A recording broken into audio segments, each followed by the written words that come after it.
Aloha. Aloha, welcome. The Spirit of Sports, brought to you by NotPods, notpods.com, coming soon. Going to need some help on that. And my YouTube channel at NotPods. This is Brother Richie, special edition, along with Brother Boston Ronnie Vaca, RV, Aloha. the original recreation vehicle. My good brother right here. This is a special day for us. I kind of see this as kind of like my big break because we have joining the show soon live via phone call is the 2019 Major League Baseball saves leader. Get that in your head. I got it. Mr. Kirby Yates, Kaua'i boy, born and bred, is going to be calling here any minute. And it's my first interview with someone, first of many to come, Mm-hmm. because this is one of my niches. This is one of the things that's going to put me on the map, RV, You know who my first interview was? Bill Walsh. at the quarterback challenge, Yep. Here on Kauai in 1991. because you were like a streamer or something, right? My friend Nick was Nick Abramo was the Garden Island sports editor, and he needed somebody. Pat Doherty was running Garden Island television, and they needed somebody to comment on the passing and the throwing and all the events, and I was there and I did it. And after it was over, when Marino won the competition, I interviewed Dan Marino and Bill Walsh. That's Right pretty after cool. the Niners had beat In their the heyday, Dolphins yeah. in the Super Bowl that year. Oh, yes, right. It was right after that. Oh, here we go. Okay, watch this. Hey, aloha, MJ. Is this Michael? Wait, Kerbals. Rituals, wrong guy. Wait, this isn't. It's Kirby. Isn't this Friday? No, it's Saturday. Wait. Oh no! I blew off Michael Jordan yesterday. Oh, you mean my boy MJ? Yeah. That was supposed to, I thought today was Friday. Oh man. Well, No, anyway. today's Saturday. What You know what? happened? I'm here with Ronnie Vaca. You remember Boston Ronnie? What's up, Kirby? Of course I do. What's up, Ronnie? Oh, nothing much. Just hanging with Richie here. Yeah, Sounds like a blast. I needed some help. Yeah. Thank you so much for taking a small time out of your day. And it's a month until pitchers and catchers report. And if you didn't hear this, we are on the phone live with Kaua'i, born and bred, 2019 Major League Baseball saves leader, Kirby Yates. Yeah. Thank you. You guys are too nice. So you brought up Michael Jordan. I got a little bit of a story for, I guess, an MJ story. Okay. We had an off day in Miami one year, and we took a float plane to like the Bahamas to play golf. This is probably the coolest thing I've done in the big leagues. We took a float plane down to the Bahamas for the day, and we were at Baker's Bay, where it's like all the rich people go to play golf and I guess unwind. And we'd gotten wind that MJ was on the island. Everybody's like, "Oh, MJ's here," yada yada yada. And we were only there for like, I don't know. We had to be back in, like, we had like a sunset flight back just because we had a game the next day. But we were playing golf. It started raining and thunderstorms, so we were hanging out. Good time. And I think we get to like the 15th tee box, and there's this massive house. And me and my buddy are standing on a tee box, and we look over, and there's just a big black dude smoking a cigar, and we're like, dude, that's him, and like sarcastically, we both said it, and we kind of hit our tee shots, and then we kind of stare a little bit more, and we look over, and I'm like, that's him, and we're like, oh my God, it's MJ.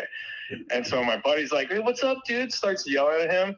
And I mean, the minute we said hi to him, MJ gets out of his chair while he's smoking a cigar, walks all the way over to the balcony, and starts talking to us. What's up, guys? What are you doing? And we're like, it's fucking MJ. No, did he know at all that you guys were major leaguers or anything? No, I don't think so. But I guess like anybody that's on that island, it's kind of hard to get on that island from what I've understood. And so, you know, we were hanging out, and he's like, I mean, he's talked to us for like 5 to 10 minutes. We tried to get him to go play with us, but he's like, man, you guys are crazy. It's raining. He's like, I'm not playing that. Yeah. So that is, so he was cool, nice guy. Yeah. That is great. No, he was the man. It was awesome. He's just as cool as he could be. He came over and was just talking to us for like 5 to 10 minutes. And I mean, it's MJ. Like, Right. you know, what are you going to say? So, Matty T, your ex-boss at Kiahuna Plantation, he has, have you heard his MJ story? Oh, yeah, I've heard a bunch of them. He's got a couple. But the original meeting, so this is our friend. He was a head pro at Kiahuna. So I never say that we're in Poipu, and I never mention Kaua'i, but since we're with a Kaua'i boy, born at Wilcox Hospital in Lihui, Hawaii, Kaua'i. So I'm going to mention it today. Matty T, and he was working on the Big Island, and it was like 5:02. And the phone rang, and he's like, they closed at 5. He was locking up the door. He's like, I never answer the phone, but it was 5:02. I just said, you know, what the hell? And it's all, hello, this is Michael Jordan's secretary, and he would like someone to play with him tomorrow. And MJ and Matty's all, I'm on it. And he never would have answered that call. It might have been anybody else. And he played 30 some rounds with MJ during the Olympics times back in his heyday.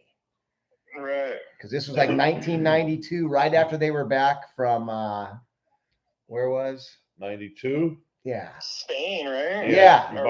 Barcelona game. That changed the world for the NBA. Well, the Olympics too. Well, no, but that's when the foreign players started saying we gotta be better. Well, because we lost to the Russians, then we stopped bringing our college players, and that changed the Olympics because now all the Olympics are pro sports, not amateurs, as they were 40 years ago. And I've been to Germany, Munich when I was 11, and I went to Calgary in '88. I've been to both Olympics. Now it's a whole different thing. Professional golfers, professional baseball players, when they tried that too, I know it's just changed the sports, my opinion. Yeah. Hey, Kirby, I got another quick story for you. This summer, I was coming home across country, and I stopped into Denver to visit Tommy Podlash, is the owner of the original Tomcats. Okay. And so we went to a game. I was at the game where Acuna got run out on the field by the two nuts. Oh, where the guys were like, they ended up getting tackled, kind of? Yeah. Now, I didn't know you were playing on. I didn't know who you were with. I was in the outfield. Me and Tommy I just went to watch a game. I didn't even look at the lineups, the programs. And then I ran into your dad here later, and I said, oh, yeah, I was at a game. He goes, oh, Kirby was there. Kirby, I would have been over to the dugout yelling at you. Yeah, I was in the bullpen. Yeah, it was a good night. That's a great little park. That's a nice place. Denver, Coors Field is sweet. Yeah, I mean, it was a lot of fun. You know, Coors Field's nice. Yeah, it was a nice night. It was a beautiful night, and then, you know, everyone like, look at these guys. They're kind of trying to get his autograph. No. Yeah, I mean, I don't know. I think they're Venezuelans, and they just wanted to take a picture. They tried to run out and take a picture with him, but right. Yeah, it's pretty wild. It was an interesting game. After that, all right. Here's Richie back. Got the neighbor kid out there, Richie. Remember Kevin Town? Yeah. He lives right next door. He has a little 3-year-old boy now, Ben. So he's outside. Uncle Richie. KT. Yeah. Let's get into a little bit about you growing up. Born Wilcox High School, Lihui. Grew up on Omaha Road, South Shore, Kaua'i. And, you know, it's kind of like the baseball royalty family. Gary Yates, 2 pitchers in the major leagues, and a son that probably was on his way to being a catcher, but had some family matters. Yet, you know, he went the family route, correct? Yeah, we could say that. Well, that's what we're going to say. But how is it? What is Gary's background? And what was it that was so special that he could put 2 kids in the major leagues? I don't know. You have to ask him. I think the one thing is that, you know, it's the belief. He never, like, And I mean, this kind of, I guess, he was always our coach when we were younger, and he never really like pushed me to go play. He knew that I wanted to do it, so he kind of wouldn't let me like, I don't want to say stop playing, because I mean, the only time I ever had thoughts about not like stop playing is when I first went to college and the competition got really tough and I got homesick and, I just wasn't happy. And he's like, well, the biggest mistake you'll ever make in your life is if you quit baseball. He's like, I don't care what you do after that, you're never going to, you have to put basically all your stones into this, because I know it's what you want. So, otherwise, you're going to be a busboy at the restaurant. Otherwise, you're going home to probably, bartend with Richie. Yeah, you would have been a bartender. All those good times, Poipu Beach Brother. So Kirby's father owned a bar that me and Ronnie both worked at periodically. And how many good times, I remember you saying, I just want to be a bartender one day, how much fun you saw us having over there. It was a blast. I mean, and I was also like 14, 15 years old, always kind of in there eating dinner and having, I had fun. I could only imagine what it was like to be 22 and 23. Right. Yeah. So it's probably a good thing that the bar shut down right before I kind of got to that age. So, because who knows what would happen, But, I mean, the weird thing about the baseball thing and my dad is that my dad never really played outside of high school. I don't even think he really played in high school. Like he was really good when he was young. He'd always he said he pitched one time in Little League. He pitched like a no hitter and struck out I think it was a 6-inning game, so there was only 18 outs, and I think he struck out 16 or 17 guys in those you know what I mean? So he had the ability to throw the ball when he was younger, and I guess we were all just kind of born with it, and he had a good enough knowledge to kind of just teach us real basic fundamental stuff, but it was kind of built that base for me and Tyler to kind of go and compete and kind of just keep going and see where it takes us. I do think that playing on Kaua'i kind of helped, and I will say this too is being a Holly boy on Kaua'i or being one or two white boys on my team and kind of getting heat everywhere I go, that kind of pushes you a little bit more, like how much do I want to do this? So that competitive drive started from a very, very young age, where you don't want to lose and you want to win and you want to play good and all of that. I mean, that started from a very, very young age, and I think that's one of the kind of main ingredients that kind of propelled me to where I am now, honestly. Yes, for sure. There's something about Kaua'i too, it molds strong-willed and just strong mentality just to be here.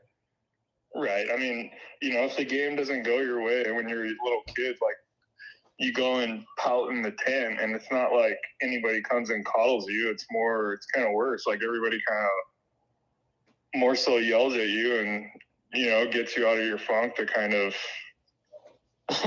stop being a little brat and stuff like that. So I had all those. My dad was my coach. He kicked me out of the dugout a couple times when I was 7 or 8 years old in T-ball. And, you don't want to act like this. You want to act like this and, get out of the dugout and go act like this somewhere else, like your teammates. And I don't want to deal with this. So, it's a lot different growing up where we grew up and at the time that we grew up. But, I had absolutely the best childhood you could probably possibly have.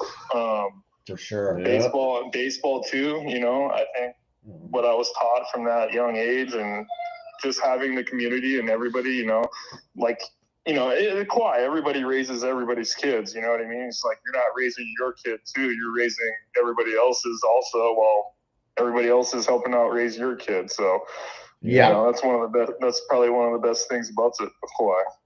It is. I always say, over here, there's no stranger danger. It's all auntie-uncle. Yeah. Auntie-uncle, yeah. It's a blessing. It is. What? I'm going to tell you also, Kirby, 29 years almost I've been here now. I've been to one high school sporting event.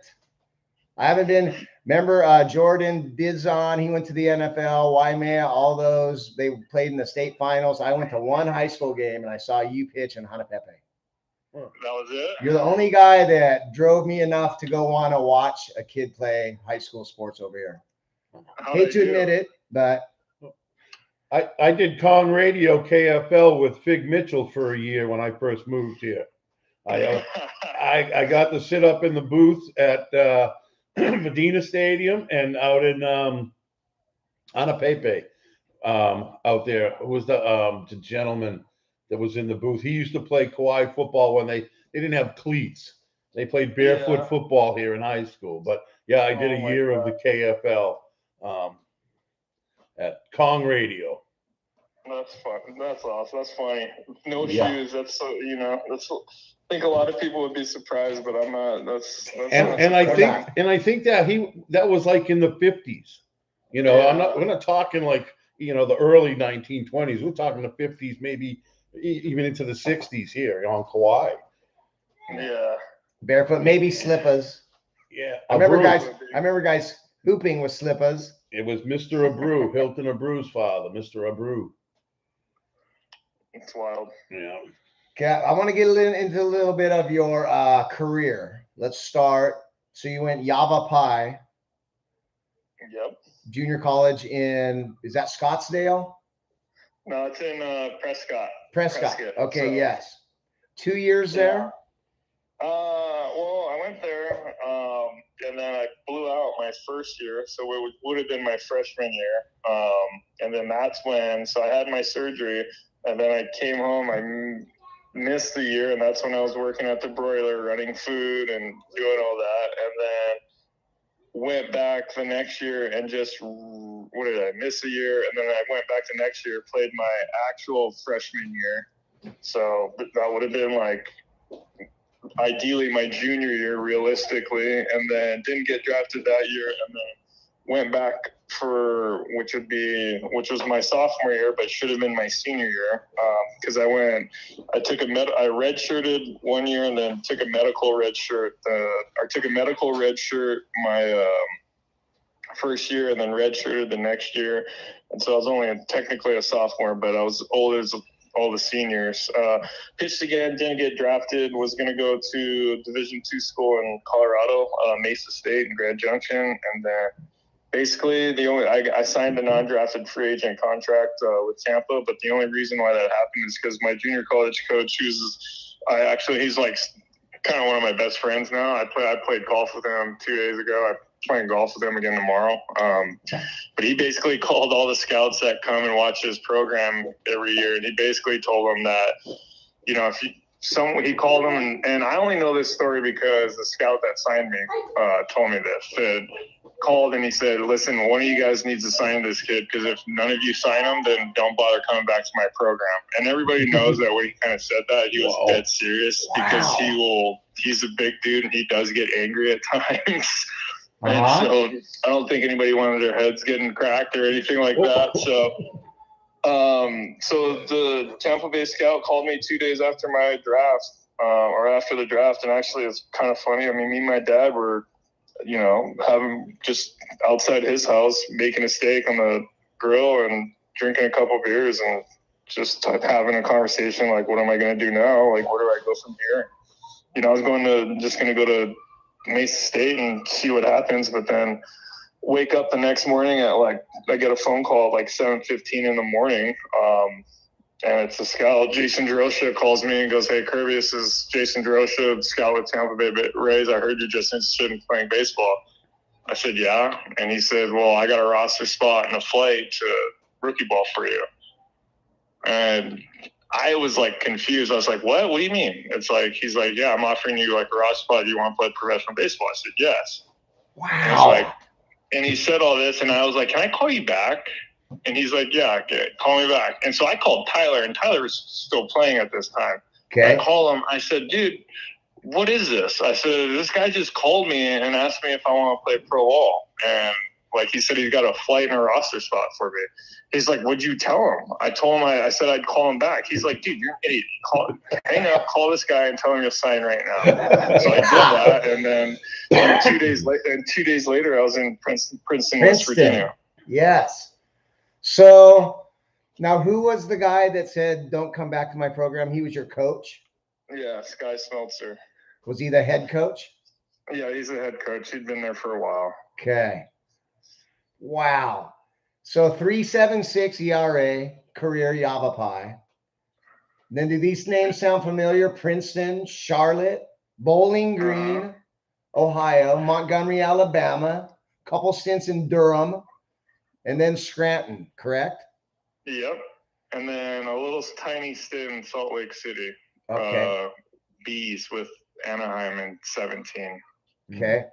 Got one or two minor league, just, because unless you're like if you're Ken Griffey Jr. or Cal Ripken Jr. or A-Rod and you're 19, you're in the majors. If it's not that, this is the story for major leaguers, yeah?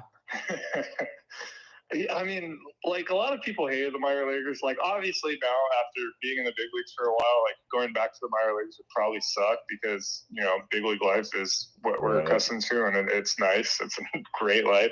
But when I was in the minor leagues, like, everything that just had happened, how it all unfolded or whatever, I was pumped, right? Like, I wasn't back home busting tables. I was playing baseball, like, you know what I mean? And then I got to go home in the off season and have the best off seasons of anybody. So I had a blast throughout the minor leagues. Let's see. Princeton was rough. Princeton, West Virginia was rough. But I was getting to play baseball every day, so I was pumped. But the actual cities and where we went sucked. But then the next year we go to Bowling Green, and it's our field was because the second year was open, and it was literally probably like 2 or 3 blocks from Western Kentucky University. Mm-hmm. So Hilltoppers. Right. You had all these guys that just got out of college, and then now we're playing minor league baseball, but yet we're in like a college city. So we had a blast. I mean, like, they had bars down the street that, like, on Tuesdays was like $5 all you can drink, and it was there was guys who are just getting blacked out, and then we'd go play baseball and have the time of our lives. It was fun. And then AA in Montgomery, it was a little different, but it was a good stadium. And I think once you get to AA is like kind of where it's like it gets, I don't want to say serious, but it's where you kind of, that's where you're either gonna progress and have a chance to actually go to the big leagues, or you're gonna fizzle out really quick. So men from the boys. Yeah, so that's, the competition gets good. These guys can start actually hitting homers and doing damage, like, frequently. Because, when you're in the lower levels, if you're a hitter and you do good, you go to AA immediately. So that's where all the prospects are. Like, they kind of stay in AA to kind of mature enough to, at least when I was coming through the minor leagues, it's completely different now. But when I was coming through the minor leagues, that's kind of where they sent all their prospects to kind of mature and learn and, get better and do what they did do to get called up and all of that. So when you went to AA, it was either the make or break. And, I did pretty well in AA. So I got to go to AAA the next year. I got to be a Durham Bull for a couple of years. One of our all-time favorites, Bull Durham. Yeah. Did you see Crash? I did not see Crash, but Crash's numbers retired, as it probably should be.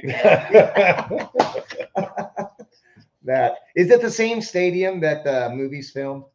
No, they still have like the old stadium and they use it, but the new stadium, they built a really big, like, nice. It's probably one of the nicer AAA stadiums in the country. And they have they call it the Blue Monster. They have a massive left field wall, and they have like a giant jumbotron into the wall. So Durham's a great place to play in minor league baseball. It was sweet. Again, I pitched pretty well there. I was in 2013. I pitched really well, and then had to go back there for 14, and I got off to a great start in 14, and then ended up getting called up. And then 15, I made the team out of camp, and then I got I got hurt a little bit and they sent me down. I did the back and forth thing all that year. Yeah. And then what is this? Scranton was the next year in 2016. Again, I made the team with the Yankees, came out with the Yankees and made the team. And then I pitched 2 good months and struggled. When was it? April, May. I think I struggled in June. Got roughed up a little bit in June, and they sent me down for about 6 weeks. One quick question about Durham. Okay. This is like a bucket list thing. Did you ever get to Cameron Indoor Stadium, Duke basketball game? So I never went to it's the one thing I didn't do. I never went there, but I went to Duke's campus a lot. I played Duke's golf course all the time. Okay. But Duke's campus is sweet. It's very nice. I've But like heard. the one place I never went was Cameron Indoor Stadium. It's kind of wild.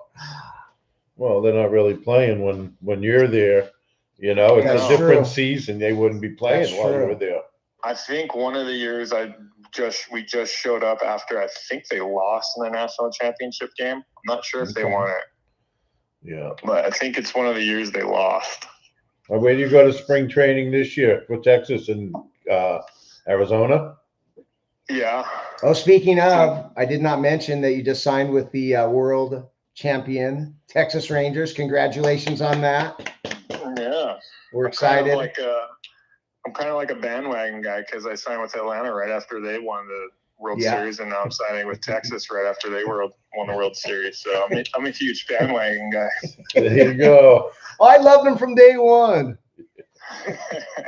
So Well, real quick, not to go on a negative here, just a little bit. 2015, 7.97 ERA at one point to 1.19 and lead the league in saves 4 years later.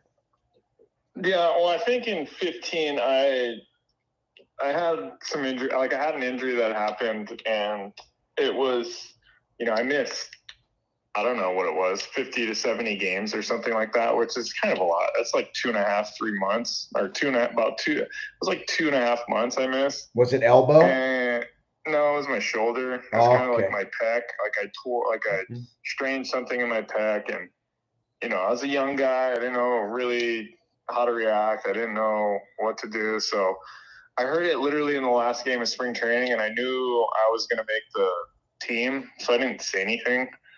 And I made the team, and I got a few days off. That kind of helped. But when I went out to pitch, my velo was down and everything, and yada yada yada. And then I think I was having to pitch I was doing multiple innings things, which I've never really done before. And so that was kind of taking its toll, and I ended up going on a DL for a couple, 2.5 months. And it just, when I came back, my slider was never the same. And when you don't have a breaking ball in the big leagues, you're throwing batting practice. Yeah. And so that's kind of what it was.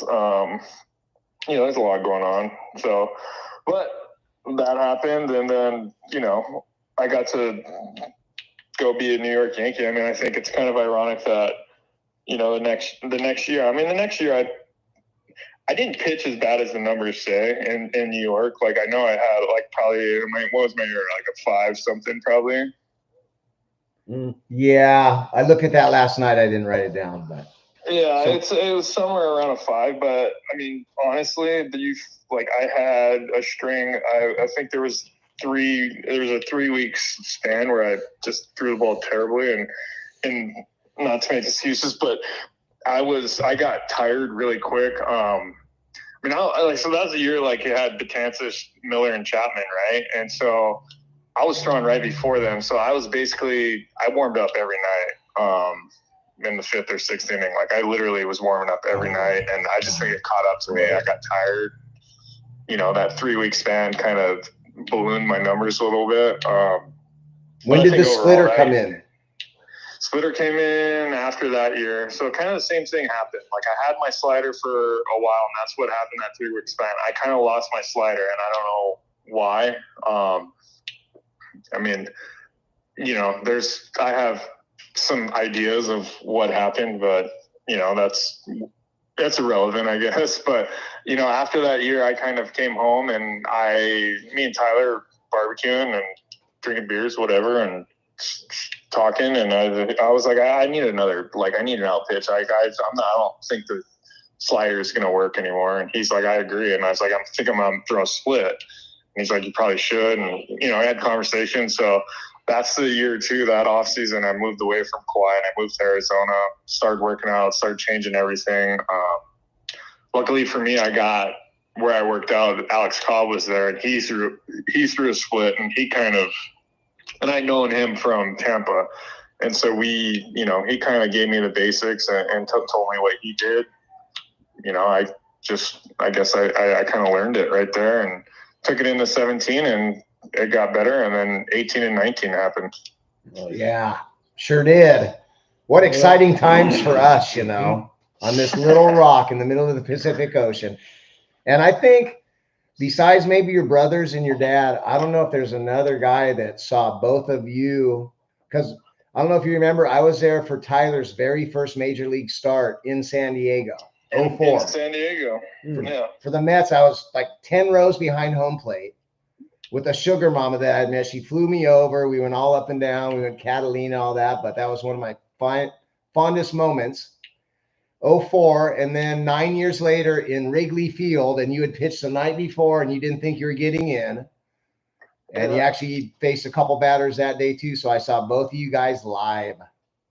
Yeah. Which a hardcore sports fan from Oregon, and that's all I did growing up, to find guys like you over here and know them, you know, a lot of your life, and be able to say, I know these guys in the major leagues. It's pretty exciting, bro.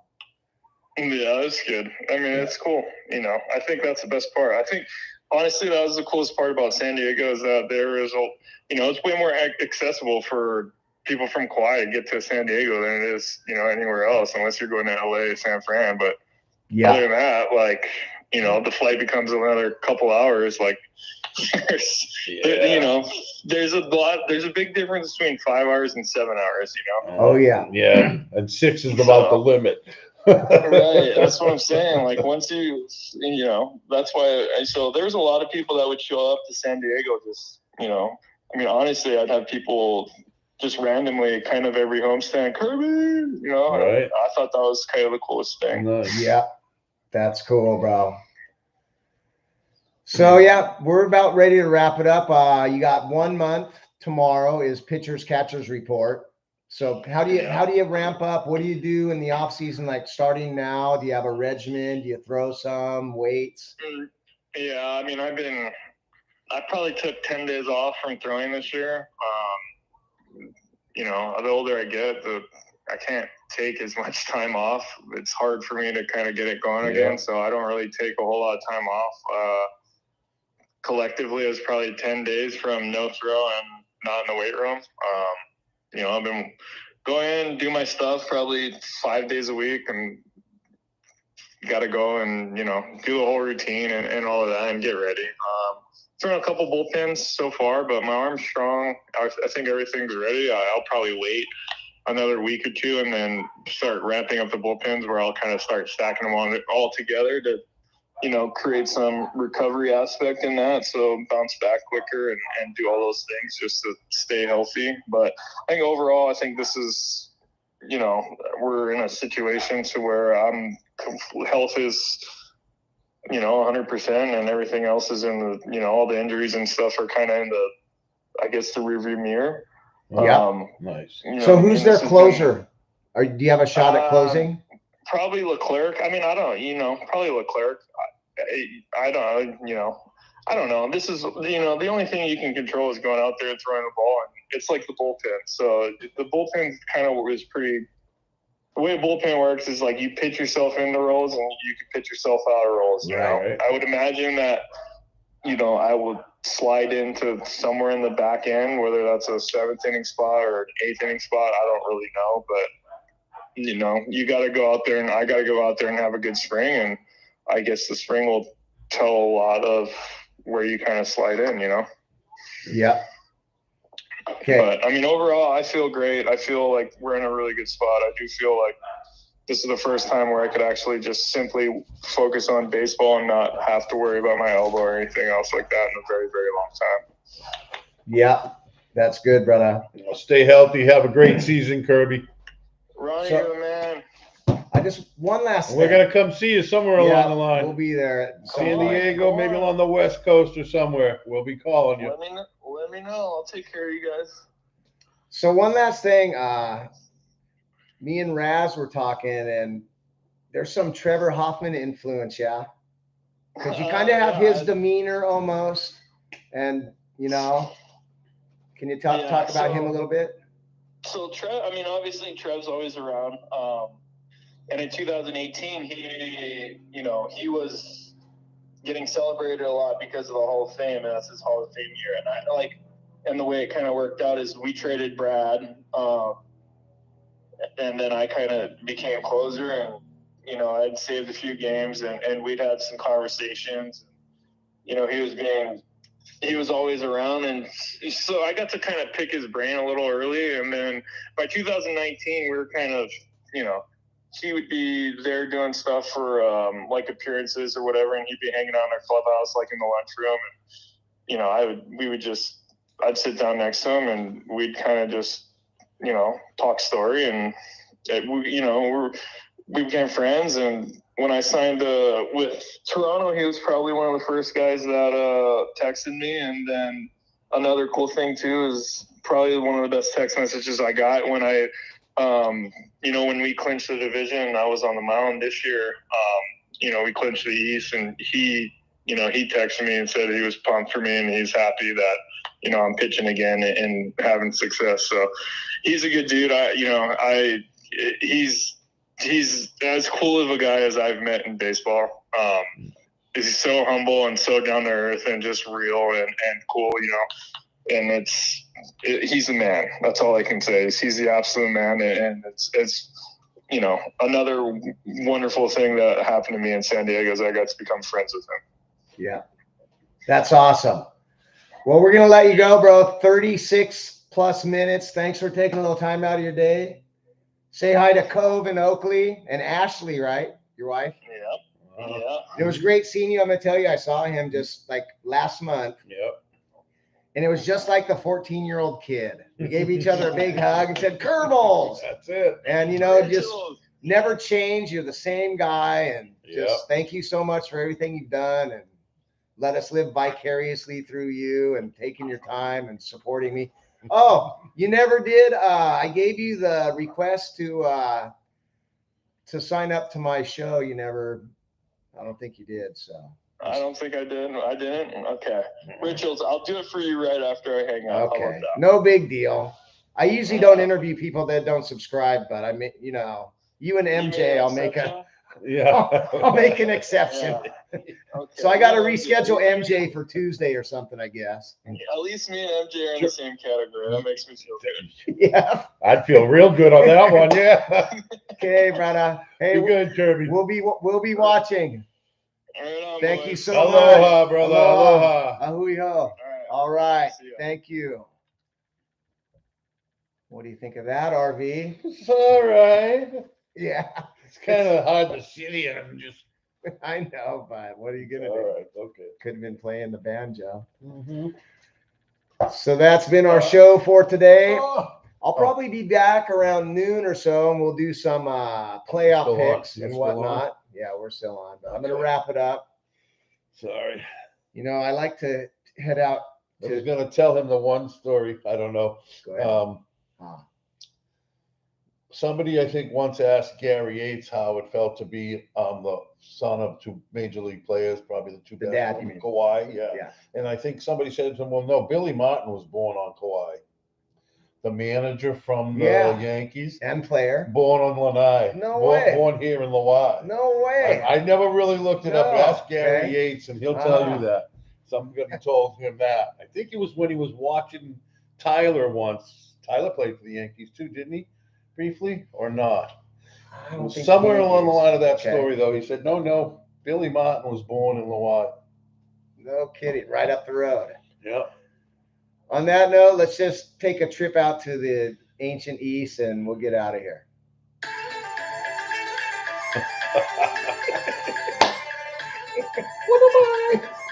All right, people. I'll be back. We'll talk some NFL playoffs today. Exciting times. And hui ho. Thanks for joining us. Aloha. Aloha.